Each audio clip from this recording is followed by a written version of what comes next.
Minimum कितना questions correct होना चाहिए सिनर्जी मॉक में। सर प्लीज़ बताइए कि मैं स्पॉट काउंसलिंग कैसे करवाऊँ। भैया जिनका पीसीएम 62-65 है उनके लिए क्या बोलना चाहोगे? क्या मैं एनआईएस वापस से दे दूँ टू एलिजिबल फॉर तोलानी? भाई मेरा rank is 4385 and PCM is 65। Please guide me for February batch. I have 3 year gap 10th and 12th। Am I eligible for free and TMI? तो प्लीज एनआईएस वाले students के लिए video बनाइए। भाई Dhanpat BSc NS कैसा है? Welcome to my Motion Navy question and answer channel. Here I guide you for Motion Navy with right information. Currently there are many false and fake information going on, and I am also against to those institutes who ask me to fill Google forms just in the name of guidance. Here we discuss questions related to Merchant Navy, IUCD and sponsorship from our YouTube community, Reddits and the DMs which we get. Why should you even listen to me? Because we have the results you are looking for. We have under 1K, 2K, 3K, 4K, 5K rank holders. Talking about sponsorship, we have Fleet Management, MERS, Anglo-Ocean, Tolani and other top shipping companies. August 2026 sponsored cadets. Also, if you want to prepare for your sponsorship one-on-one with me, the link is in the description. You can check it out. Now, let's start today with our YouTube. Minimum कितना questions correct होना चाहिए synergy mock में? सी mock हमारा जो है like if I show you, तो synergy mock यार आप देखोगे तो सेम पैटर्न में हमने दिया हुआ है आपको। 200 क्वेश्चंस है, -0.25 नेगेटिव मार्किंग है, ठीक है। अगर आप इस बार का भी देख लो तो इस बार योर परसेंटाइल वाज भाई 44 परसेंटाइल था कट ऑफ, ठीक है। तो 44 परसेंटाइल लाने के लिए भी आपको लाइक अगर आप सारे 44 मार्क्स मान लो कि 44 परसेंटाइल तो हम 44 मार्क्स ही मान रहे हैं, तो भाई 44 क्वेश्चंस आपको सही करने पड़ेंगे। लेकिन अटैम्प्ट कितना ही नहीं करना है, अटैम्प्ट आपको ज़्यादा करना पड़ेगा। भाई नेगेटिव मार्किंग का भी सीन है यहाँ पे। Negative marking is same for Synergy as IMUCD -0.25। तो मेरा टारगेट होना चाहिए, आपका टारगेट होना चाहिए कि भाई एटलीस्ट हम अटैम्प्ट करें डबल इसका, ठीक है, एटलीस्ट टू बी सेफ। तो और उससे ज़्यादा ही मान लो तो 90 हो गए, ठीक है। 90 क्वेश्चन तो भाई एटलीस्ट हमें अटैम्प्ट करना है एंड उसमें से हमें 50% का रेट रखना है कि भाई 50% सही हो रहा है। एंड यहाँ पे बच्चे कहाँ फंस जाते हैं? When they attempt their exam very first day, जो कि एग्जाम डे, ठीक है। मतलब आप पहली बारी एग्जाम दे रहे हो या मॉक लगा रहे हो, मॉक तो क्या लगा रहे हो और एग्जाम डे में डायरेक्टली आप बैठे हो फर्स्ट टाइम देने के लिए। ये हेयर और मॉक पास कॉन्सेप्ट, ठीक है। तो आप यहाँ पे देख सकते हो सारे सिनर्जी 10 मॉक्स गए हुए हैं, वी एड मोर, ठीक है। अभी अभी के लिए हमने 10 दिए क्योंकि no one is completing currently. अभी कोई पुश नहीं है क्योंकि एग्ज़ाम ऑलरेडी ओवर है। तो जैसे जब से आपके एग्ज़ाम सामने आते हैं वैसे वैसे हम उसमें मॉक डालते रखें। यहाँ पे अपना टारगेट सेट करो भाई, एटलीस्ट मैं 90 अटैम्प्ट करूँ, 90 में एटलीस्ट 44 तो लाऊँ। अब मान लो इस बार का 44 परसेंटाइल था, आगे बढ़ सकता है क्योंकि कंपटीशन इज राइजिंग। 100 का टारगेट रखो, फिर उस तरह से अपनी प्रैक्टिस कर दो। स्पॉन्सर मॉक पास के उस साथ में लिंक डिस्क्रिप्शन में मिल जाएगा, ठीक है। या सर PCM 65 है, रैंक आपका 22,000 है इन फरवरी 2027। क्या करता है आपका यहाँ पे सीन? क्या है कि भाई PCM भी आपका कुछ ज़्यादा खास नहीं है, IMUCD भी भाई उतना खास रैंक नहीं है। तो भाई फरवरी में आपका चांस देखो, फ्रैंकली अगर मैं कहूँ तो कम है चांस, बट आपको इंटरव्यू में बहुत ही अच्छा परफॉर्म करना पड़ेगा देन योर कॉम्पिटिटर। तब जाके क्या होगा, ये सब मायने नहीं रखेगा, ठीक है। तो you need to work on your English speaking, communication skills, interview skills, ये सारी चीज़ें आपको फोकस करनी पड़ेगी। मेनली इंट्रोडक्शन पार्ट एंड उसके बाद क्रॉस क्वेश्चनिंग कैसे हैंडल करना है, ये सारी चीज़ें मतलब फुल ऑन आपको जो है स्पॉन्सरशिप के इंटरव्यू पार्ट में बहुत ही ज़्यादा मेहनत करनी पड़ेगी। एंड मैं सजेस्ट कर रहा हूँ कि आप करो, फरवरी 27 में करो, क्योंकि भाई वो प्रिपरेशन आपको अगर मान लो नहीं भी होता है तो अगस्त के लिए बहुत ही काम आएगा आपको, ठीक है। एंड अगर आप मुझसे वन ऑन वन इसकी प्रिपरेशन लेना चाहते हो तो लिंक डिस्क्रिप्शन में, you can check it out, ठीक है। And we will help you for your communication skills, interview skills, English speaking, everything related to your sponsor interview. हम हर महीने 4 बच्चों को सेलेक्ट करते हैं, तो you can be one of the, ठीक है। सर प्लीज़ बताइए कि मैं स्पॉट काउंसलिंग कैसे करवाऊँ। तो देखो यार, स्पॉट काउंसलिंग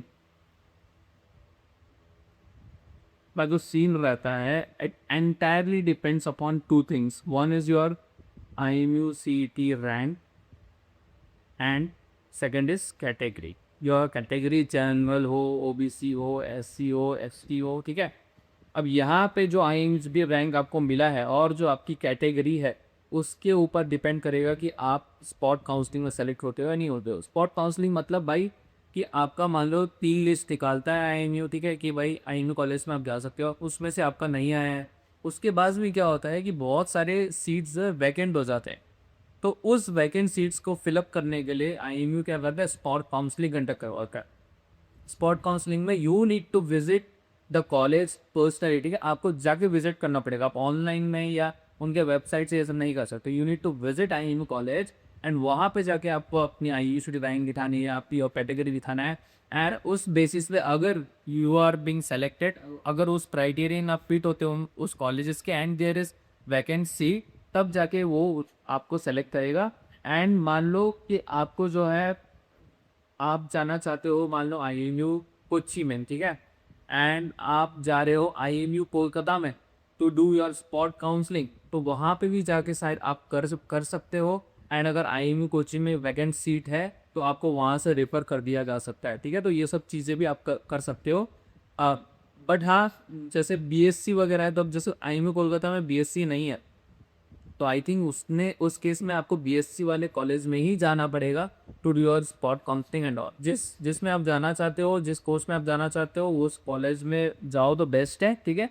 वहाँ पे वैकेंट सीट है, आपकी IMCD रैंक अच्छी है, तो यू विल दैट कॉलेज. हो गया, I think I am clear. भैया जिनका PCM 60-65 है उनके लिए क्या बोलना चाहोगे? हाँ प्लीज़. देखो 60-65 PCM वाले बच्चों का डर लगा रहता है कि इस PCM में क्या मैं अगस्त बैच मान लो या फरवरी बैच मान लो, क्या मैं सेलेक्ट हो सकता हूँ? हाँ हो सकते हो, ठीक है. इट इज़ मतलब ऐसा नहीं है कि इम्पॉसिबल है और ऐसा नहीं कि कोई होता नहीं है. आप रेडिट में चले जाओ, मैं रेडिट में ज़्यादा रहता हूँ ना, वहाँ पे इतने सारे बच्चे मिलते हैं. हमारे स्टूडेंट्स भी अगर आप देखोगे तो बहुत सारे ऐसे हैं जिनका 60-65 के PCM के रेंज में. बट एक चीज़ जो एक्सेप्शन रहती है इन बच्चों में वो होता है इनका communication skills and English speaking, ठीक है. और one more thing, your IMU CET, okay. तो अगर आपका PCM ऑलरेडी आपको दिख रहा है कि उस रेंज में नहीं आ पाया है तो IMU CET में तो आपको एटलीस्ट अंडर 8,000-7,000 लेके आना पड़ेगा, ठीक है. तो अगर आप IMU CET में थोड़ा अच्छा लेके आते हो, PCM थोड़ा ख़राब भी है, तो it gets balanced out and your selection completely depends upon your communication skills, English speaking, interview में कैसे परफॉर्म कर रहे हो उसमें, ठीक है. तो योर फोकस शुड भी, अगर आपका आ चुका है PCM now, if you are going for your February batch and IMU CET अच्छा है नहीं है, वो उसको साइड में रखो and prepare fully for sponsorship preparation, ठीक है. और अगर आप अगस्त बैच के अगले साल से प्रिपेयर कर रहे हो एट प्रॉपर हो तो भाई अब you need to focus good on your IMU CET also and your sponsorship also, ठीक है. क्योंकि अगर आप IMU CET में अच्छा भी ला देते हो तब भी your performance and your sponsorship matters, ठीक है. You need to focus completely on your IMU CET and your communication skills. क्या मैं NIS वापस से दे दूँ to eligible for Tolani maritime institute? हाँ भाई दे सकते हो. I am joining HIMT with BSF sponsorship. वैसे यार हो गया, मेरे कॉलेज जा रहे हो, ऑल द वेरी बेस्ट. तो can you please tell me your rank and PCM 65 rank 3K and topper by guidance. यार अब देखो यही बंदे का देख लो ना, PCM में 65 रैंक, इसका IMU CET में देखो अच्छा रैंक लाया है. Now he must have done very good in his sponsorship, कभी जाके इसकी सिलेक्शन हुई होगी, वरना और एंटायरली बेस्ड ऑन इस PCM या IMU CET इसकी सिलेक्शन नहीं होगी. अभी आगे देखते हैं कुछ लिखा है तो बाई गाइडेंस. यार bro, how was the sponsor written and interview this guide? Bro, HMD and BSM both conducted their written and interview online and offline. Online paper were IMU level, physics was hard, maths and chemistry and other were easy, GS written was basic, questions were random, interview was moderate, online interview PYQ more than enough to clear. Just do your PCM very well and for interview have confidence, fluent English. देखो जो बच्चा अभी अभी select करके गया हुआ है वो भी खुद बोल रहा है एंड इसकी आप PCM चेक कर लो, 65 है, रैंक 3 के है, ड्रॉपर है बंदा, उसके बाद भी ही इज़ क्लियरिंग BSN का स्पॉन्सरशिप। एंटायरली इसका सिलेक्शन हुआ होगा इसके कम्युनिकेशन स्किल्स में, इसके इंग्लिश स्पीकिंग के स्किल्स में, मैं गारंटी से बता सकता हूँ आपको, ठीक है। तो just do your PCM very well and for interview have confidence and fluent English. Okay, now sir मैं स्टेट बोर्ड से रिपीट कर रहा हूँ 12 और मेरी रैंक 9954 है, तो मैं अब फेब में एडमिशन नहीं ले पाऊँगा, क्योंकि अगर मैं ग्रेड एडिशन में सेलेक्ट हुआ भी तो वो मेरे से TC मांगेंगे, लेकिन मेरी TC तो मैं स्कूल में दे चुका हूँगा। तो ऐसे में क्या करना चाहिए?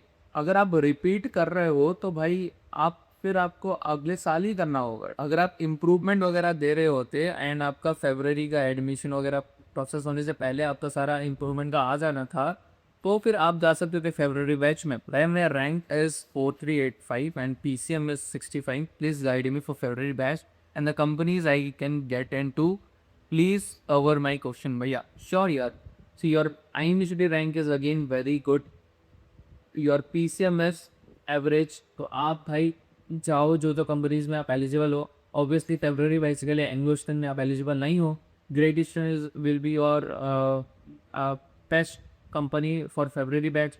उसके अलावा आप तोलानी वगैरह में जा सकते हो और वहाँ की कंपनीज बहुत अच्छी अच्छी कंपनीज आती हैं। आप दूसरे इंस्टीट्यूट्स वगैरह के लिए ट्राई कर सकते हो, ठीक है। ये सब आप कर सकते हो, but you need to perform very well in your sponsorship interview. उसके अगर उसमें परफॉर्म नहीं करो, इंग्लिश भी कॉन्फिडेंटली हैंडल नहीं करोगे क्रॉस क्वेश्चंस को, वहाँ पे जाके अपना परफॉर्मेंस नहीं दे पाओगे, तो फिर आपका ये जो रैंक आपने लाया है वो कोई आपका मदद नहीं करेगा, ठीक है। Because it's already getting balanced out between your PCM and your IMUCD, फिर you need to perform very well in your sponsor interview. I have 3 year gap, 10th and 12th। Am I eligible for fleet and TMI? तो देखो fleet के लिए आप eligible नहीं हो, इनकी उनका क्राइटेरिया है कि भाई 2 साल का गैप 10th and 12th है और उससे ज़्यादा ही आपका है तो भी वो आप एलिजिबल नहीं हो उनके लिए, ठीक है। तो आप फ्लीट के लिए नहीं हो, TMI के लिए आप एलिजिबल हो, बट यही है कि भाई 12th आपका इस करेंट ईयर में होना चाहिए, क्योंकि TMI is not taking droppers, ठीक है। भैया मेरा PCM 76% है एंड मैं अब ड्रॉप ले रहा हूँ फॉर 2027 एंड 2026 में 12 दिया था। तो मैं कौन कौन सी कंपनी एंड कॉलेज के लिए एलिजिबल हूँ और मेरे को कौन कौन सी कंपनी लेगी एंड IMCD एग्ज़ाम में कितना रैंक लाना होगा ताकि सब कंपनी के लिए एलिजिबल रहूँ, प्लीज़ बताओ भाई जी। I think TMI is only there जो ड्रॉपर्स को नहीं ले रही हैं अभी। इसके अलावा आई थिंक और एक दो कंपनीज आ जाती हैं या फिर कुछ कंपनीज आती हैं जैसे कि आपका IMEC के अंदर, तो वो कंपनीज आई थिंक थोड़ा बहुत नक्का दिखा सकती हैं, वरना इसके अलावा तो ऑलमोस्ट सारे ही कंपनीज के लिए आप एलिजिबल। एंड IMCD रैंक की बात करूँ तो भाई you need at least under 5000 rank को भाई आप टारगेट लेके चलो, कभी जाके जो है कंपनी से कोई नखरे नहीं हो गया। अगर छाटा भी गया तो भाई आप IMCD का रैंक में नहीं छटोगे, ठीक है। तो प्लीज़ NIOS वाले स्टूडेंट्स के लिए वीडियो बनाइए। NIOS is a recognise board, ठीक है। एंड उसमें आपका जो IMCD है उनका कोई भी नक्शा नहीं है। NIOS के लिए आप एलिजिबल हो, ओनली क्राइटेरिया इस पे आपका PCM 60% डाला जाता आना चाहिए एंड योर इंग्लिश 50% से ज़्यादा देन के आपके 12th में, ठीक है। उसके अलावा इनके कोई IMCD का कोई नखरा नहीं। कंपनीज के नखरे आ जाते हैं, ठीक है, जैसे कि भाई ग्रेट डिसीजन नहीं लेती है NIOS को, ठीक है। आई थिंक फ्लीट मैनेजमेंट भी नहीं लेती है NIOS को। तो ये सब कुछ कंपनीज हैं जिनके नखरे आ जाते हैं, तो वहाँ पे आप सेलेक्टेड नहीं हो। बट वहाँ पे कुछ कंपनीज हैं और अच्छी खासी कंपनीज हैं जो आपको लेती हैं, जैसे एंग्लो हो गया, ठीक है। बट आपका फंडा ये है कि भाई NIOS तो है, तो ऐसा नहीं है कि भाई आप एलिजिबल ही नहीं हो मर्चेंट नेवी के लिए। It is a recognise board, so you are eligible to become an officer in merchant navy, ठीक है। बट आपको क्राइटेरियाज फॉलो करने पड़ेंगी। DNS के लिए तो भाई स्पॉन्सरशिप लेने के लिए, ठीक है। उसी तरह BSc मान लो कि आप बिना स्पॉन्सरशिप लेके जा रहे हो, वहाँ पे आप जाके आप सोच रहे हो कि भाई वहाँ पे जाके NIS के लिए कोई भेदभाव होता है क्या? नहीं, नहीं होता है। अगर BSc जब आप जाओगे for placement, then your entire placement thing depends upon your semester का एग्ज़ाम, ठीक है। वहाँ पे अगर आप जाके फिर फेल हो रहे हो, वहाँ पे आप बहुत कम परसेंटेज लेके आ रहे हो, तो फिर वहाँ पे वो सब चीज़ें मायने रखती हैं, ठीक है।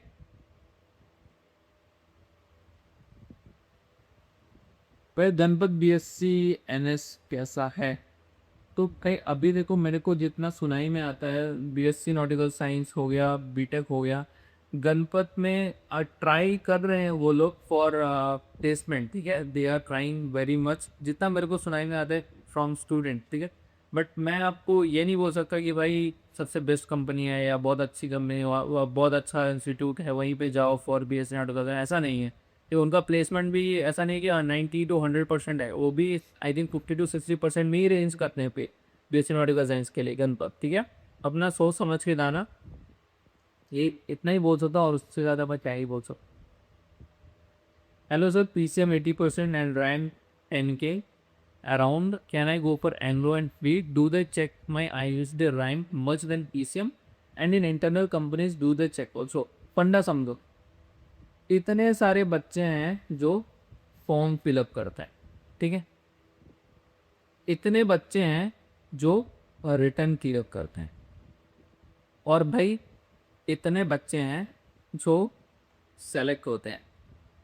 अब आपका ये जो फॉर्म भरना हो गया, ये फॉर्म भरने में आपका क्या आ गया, एलिजिबिलिटी क्राइटेरिया आ गई ना, PCM इतना होना चाहिए, और अनलिमिटेड रैंक के लिए कोई ऐसा नहीं रहता है, SCI का रहता है वो डायरेक्ट इंटरव्यू में, ठीक है। उसके अलावा बहुत कम चुनिंदा कंपनी जो अनलिमिटेड रैंक मानते भाई इतना ही होना चाहिए, ठीक है।